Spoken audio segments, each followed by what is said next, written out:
L'épisode commence avec Denis sur le point de partir. Comme à son habitude, Hakan ne peut s'empêcher de le taquiner.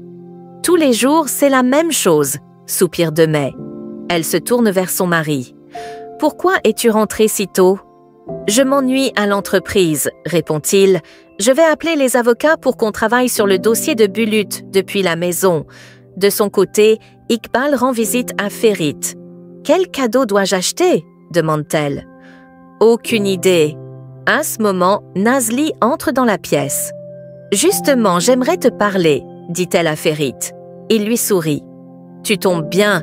Aide Iqbal à choisir un cadeau, tu as passé un peu de temps avec elle. » « Ferit, je suis venue pour discuter avec toi. J'ai une courte réunion. Attends-moi dans mon bureau, on parlera après. » Pendant ce temps, Hakan discute avec ses avocats. « Nous sommes prêts pour le procès de vendredi », assure l'un d'eux. Une fois gagnées, les actions de Bulut seront transférées. Hakan affiche un sourire satisfait. À ce moment, Demey reçoit un appel d'Asuman. Elle s'éloigne pour répondre. « Ma sœur a tout découvert », panique Asuman. « Elle va sûrement tout dire à Ferit. »« Garde ton calme », la rassure Demey. « Assure-toi d'être au courant de tout ce qu'elle prévoit. » Dans le bureau de Ferit, Nazli discute avec Iqbal. « J'ai parlé avec l'investisseur japonais, il adore les sabres. »« Intéressant, je vais approfondir cette idée, » répond Iqbal. Soudain, Ferit entre, furieux. « Le cabinet principal de l'entreprise n'est pas responsable de la fuite du document, » annonce-t-il d'un ton sec. « Nous devons changer de méthode, retrouver le coupable et le punir sévèrement. » Nazli est pétrifiée et n'ose dire un mot. Iqbal tente de calmer l'atmosphère. « J'ai compris. Au fait, Nazli a trouvé une idée de cadeau pour l'investisseur japonais. » Puis elle quitte la pièce. Ferit se tourne alors vers Nazli, lui prend doucement la main et la regarde dans les yeux. « Merci d'avoir refusé l'offre de Demey. Merci pour tout ce que tu fais pour moi et pour Bulut. » Nazli baisse le regard, troublée. « J'ai encore du travail à faire à la maison. » Elle prend son sac et s'éclipse précipitamment. Le soir, en arrivant chez elle, Nazli est accueillie par Fatos. « Alors, tu lui as dit ?» Nazli soupire. « Non, Ferit a dit devant moi qu'il punirait le coupable de manière très sévère. » Elle se tourne vers sa sœur et lui lance, déçue. « Comment as-tu pu être aussi cruelle? Tu n'as pas de cœur. » Asuman lève les yeux au ciel. « Ferit n'est pas mieux. Il a caché le document au lieu de le remettre à Demey. » Elle hausse les épaules. « Laissons les riches régler leurs problèmes entre eux. Nous, on est insignifiantes. » Sans un mot de plus, elle se retire dans sa chambre. Nazli, désemparée, se confie à Fatos. « Je suis perdue. Je ne sais vraiment plus quoi faire. » De son côté, Ferit est chez lui, écoutant de la musique. Son esprit vagabonde vers le jour où il a rencontré Nazli. Il se souvient qu'il a failli la frapper avec une barre de fer. Puis, il repense à tous les moments passés avec elle. Un sourire attendri éclaire son visage. Le lendemain matin, Ferit est dans son bureau avec son avocat. « Peut-on analyser les photos pour déterminer le lieu et l'heure où elles ont été prises ?» demande-t-il. « Il nous faut les originaux pour cela » répond l'avocat. « Mais je vais faire de mon mieux. » Après un dernier échange, il s'en va. Chez Nazli, Fatos lui apporte une tasse de thé. « Bois ça te fera du bien. » Nazli la remercie, mais son état ne s'améliore pas. « Je n'ai pas la force d'aller travailler aujourd'hui. Je suis malade. » Asuman sort de sa chambre, sac sur l'épaule. « Je vais à l'école. » Une fois parti, Fatos reçoit un appel d'Alia. « Viens à la salle de sport, Engin est là. » Fatos hésite et se tourne vers Nazli. « Tu peux rester seule un moment ?» Nazli acquiesce. « Vas-y, bonne chance. » Pendant ce temps, Alia retrouve Engin et entame la conversation. « Quelle relation as-tu avec Fatos ?» Engin sourit. « Elle est différente des autres. »« Différente comment ?» Elle est belle, souriante, intelligente, et elle ne connaît pas le mensonge. À cet instant, Fatos arrive. Engin, surpris, esquisse un sourire. « Justement, on parlait de toi. » Fatos est ravie de voir Engin. « Je suis contente de te trouver ici, j'ai quelque chose à te dire. » Avant qu'elle ne puisse continuer, Alia l'interrompt brusquement. « Semir, le célèbre musicien, t'a commandé un design. Je vais bientôt être célèbre. Engin fronce les sourcils. Je ne le connais pas, mais si c'est vrai, c'est une grande opportunité pour toi. À ce moment, un employé s'approche de lui. Monsieur Engin, vous avez un appel du bureau. J'arrive. Il s'éloigne pour répondre. Dès qu'il est hors de vue, Fatos se tourne vers Alia, confuse. Pourquoi as-tu fait ça? Je n'avais pas le choix. Tu allais trop parler. Pendant ce temps, Denise rend visite à Nazli. Viens avec moi voir Bulut, propose-t-il. Je ne peux pas. Je suis malade. Denise pose sa main sur son front et s'inquiète. Tu as de la fièvre. Tu dois prendre une soupe. Où est la cuisine? Sans attendre de réponse, il s'y dirige et commence à lui préparer une soupe. Va te reposer, je gère la situation, assure-t-il.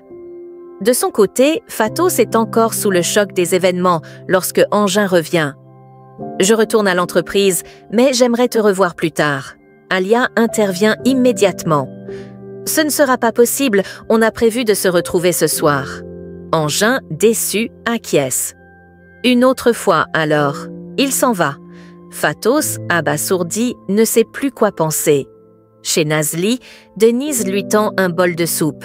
« Avec quoi on va la boire ?» plaisante-t-elle. Alors qu'ils en discutent, on frappe à la porte. Denise va ouvrir et se retrouve face à Alia et Fatos. « Qu'est-ce que tu fais ici ?» demande-t-il à Alia. « Je suis venue choisir des tissus pour mes vêtements » répond-elle. « Nazli est malade, alors je lui ai préparé une soupe » ajoute-t-il. Pendant qu'il parle, Fatos rejoint Nazli. « Denise a fait une soupe pour toi ?» s'étonne-t-elle. Pendant ce temps, Hakan entre dans son bureau et y trouve Demey qui l'attendait. « Que fais-tu ici ?»« J'ai des plans pour nous ce soir. » Elle s'approche de lui et ils commencent à danser. De retour chez Nazli, Fatos termine son bol de soupe. « J'ai tout bu, merci Denise. Bulut est aux anges quand il te voit. » ajoute-t-il en souriant. « Tu dégages une bonne énergie, » commente Alia. « Tu fais cet effet-là à tout le monde. » Nazli, amusée, prend une gorgée. « Je dois vite guérir si je veux retourner travailler chez Ferit. »« Bois ta soupe et laisse-la se mélanger à ton sang, » plaisante Denise. Chez Ferit, Iqbal est avec lui lorsque Hakan fait irruption. « Avons-nous un rendez-vous ?» demande Ferit agacé. Hakan brandit des papiers. Avec la tutelle de Bulut, nous n'avons plus besoin de rendez-vous pour entrer ici. Puis, il s'adresse à Iqbal. Un café noir, sans sucre. Sans attendre, il s'éloigne. Demet lance un regard satisfait à Ferit. Nous sommes partenaires maintenant. Puis, elle s'en va à son tour. De son côté, Nazli se sent mieux. Je vais travailler. Je t'accompagne, propose Denis. Moi aussi, ajoute Alia. Denis, tu pourras aussi venir me voir pendant mes répétitions. À ce moment, Asuman arrive et salue tout le monde. Nazli l'interpelle immédiatement. « Tu devais étudier dans ta chambre, pas traîner ici !» Elle quitte la pièce avec les autres. Une fois partie, Asuman se tourne vers Fatos, amusé. « Il y avait des célébrités et des artistes dans notre salon aujourd'hui, et je n'étais même pas là. » Fatos sourit. « Nous aussi, on est des artistes. »« Ah oui, j'avais presque oublié que tu as une maison de couture !» ironise Asuman. Puis elle change de sujet. « Tu es partie avec Alia pour tout dire à Engin, mais vous n'avez pas pu, n'est-ce pas ?» Fatos hoche la tête. « Cette histoire va mal finir », conclut Asuman avant de s'éclipser. Chez Ferit, Engin discute avec l'avocat. « Comment est-ce possible? Ne fallait-il pas attendre la fin de la procédure de tutelle avant d'obtenir ses papiers ?»« Je vais déposer une demande d'annulation », répond l'avocat. « Fais-le avant la fermeture des bureaux », ordonne Ferit. Il se dirige ensuite vers Hakan, qui joue les patrons. « L'ambiance a changé depuis mon départ », constate Ferit. « Tu as été viré », rétorque Hakan. Il marque une pause avant d'ajouter. « Si tu déranges mon personnel, les conséquences seront grandes. » Il sourit, sûr de lui. « Demain, tout sera fini. » Ferit le fixe intensément. Ce n'est que le commencement. Puis il quitte les lieux. De retour chez Ferit, Nazli termine de cuisiner et s'apprête à partir. Dans sa précipitation, elle oublie son téléphone en charge dans le salon. De son côté, Iqbal rejoint Ferit et Enja. Nous récupérerons les fichiers originaux du document demain. Grâce à eux, nous saurons enfin qui est la taupe dans l'entreprise. Le soir, Fatos est dans le salon, en train de confectionner une robe. Assouman la rejoint, visiblement agacée. « Je n'en peux plus du comportement de ma sœur !» Elle hausse les épaules. Ce n'est pas la fin du monde. Et puis, je suis sûre que Bulut est bien traité chez Demey. Nazli arrive à ce moment-là. Assouman tente aussitôt de bien se faire voir, mais sa sœur l'ignore complètement. « J'ai oublié mon téléphone chez Ferit », annonce Nazli à Fatos. « Je vais aller le chercher avant que maman ne m'appelle ce soir. » Elle quitte la maison. Fatos se tourne alors vers Assouman. « Si tu as faim, il reste de la soupe que Denise a préparée dans le frigo ?»« Je suis déjà rassasiée », répond Assouman avant de s'éloigner. Chez Ferit, ce dernier est dans sa cuisine lorsque Nazli arrive. « Désolée de te déranger, j'ai oublié mon téléphone, je viens le récupérer. » Elle récupère l'appareil et s'apprête à partir, mais Ferit l'interpelle. « Prends un café avec moi. » Après une hésitation, elle accepte. Ils s'installent et discutent. « Je peux comprendre que Hakan ait des ambitions pour l'entreprise, » confie Ferit. « Mais ce qui me dépasse, c'est que Demey l'aide, quitte à mettre en danger le bien-être de son propre neveu. » Il marque une pause. « D'où te vient cette passion pour le Japon ?» Les yeux de Nazli s'illuminent alors qu'elle raconte sa fascination pour cette culture. Ils échangent sur leur centre d'intérêt, découvrant qu'ils aiment tous les deux la pleine lune. Un silence s'installe, leurs regards se croisent et Ferit arrête doucement la main de Nazli alors qu'elle porte sa tasse à ses lèvres. Soudain, son téléphone sonne. Elle décroche et son expression change immédiatement. « Bulut est tombé, il est à l'hôpital. » Ferit se lève brusquement, furieux. « Je t'accompagne. » Il quitte la maison précipitamment. À l'hôpital, le médecin fait faire des exercices à Bulut avant d'aller analyser ses radios. Lorsque Ferit et Nazli arrivent, ils se précipitent vers l'enfant. « Comment tu te sens ?» demande Ferit. « Ça va. On a même pris des photos de mes jambes » répond Bulut avec un sourire. Nazli éclate de rire.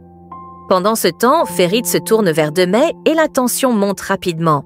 « Sortez discuter dehors » intervient Nazli pour éviter un scandale. Une fois dehors, Demey croise les bras.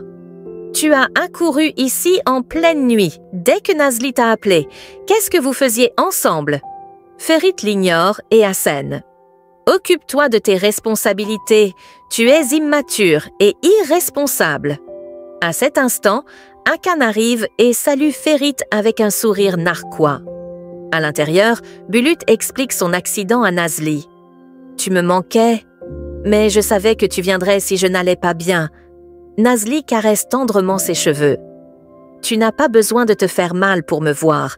Il te suffit de m'appeler et je viendrai en courant. » Dehors, le médecin revient avec les résultats. « Les jambes de Bulut vont bien, mais soyez prudents. Un autre accident pourrait retarder sa guérison de plusieurs mois. » Ferit fixe froidement Demey et Hakan. « Si jamais il arrive quoi que ce soit à Bulut, je détruirai votre maison. » Puis il s'éloigne. Hakan se tourne vers sa femme. « Viens, on va prendre l'air. » Il quitte l'hôpital. Sur le chemin du retour, Nazli soupire de soulagement. « Heureusement que Bulut va bien. » Demey et Hakan se moquent complètement de lui, répond Ferit, amer. Tout ce qui les intéresse, ce sont les parts qu'il a héritées de ses parents. Nazli secoue la tête.